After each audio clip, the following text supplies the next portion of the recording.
Hey everyone, Technomentary here. In today's video, I'm going to show you how to activate the super dark mode on your iPhone. So let's get started. So a couple settings you can tweak in order to make it look much darker than the dark mode. So first thing you're going to do is start by going into your setting and then go to accessibility. And then from there on, you're going to go to display and text size and then go down to color filters. And we're going to turn on color filters. And right now it is in basically black and white. So that's the first step to getting it dark.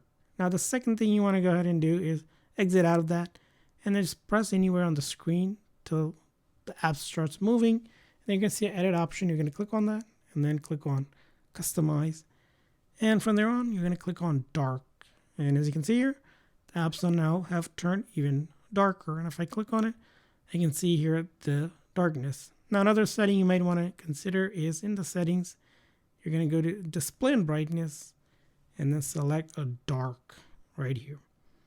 And with that setting turned on, as you can see here, I essentially have turned on the super dark mode than the actual dark mode itself. And that's how you do it. I hope this video was helpful. If so, please consider a like and subscribe button for more tips and tricks. So see you guys next time.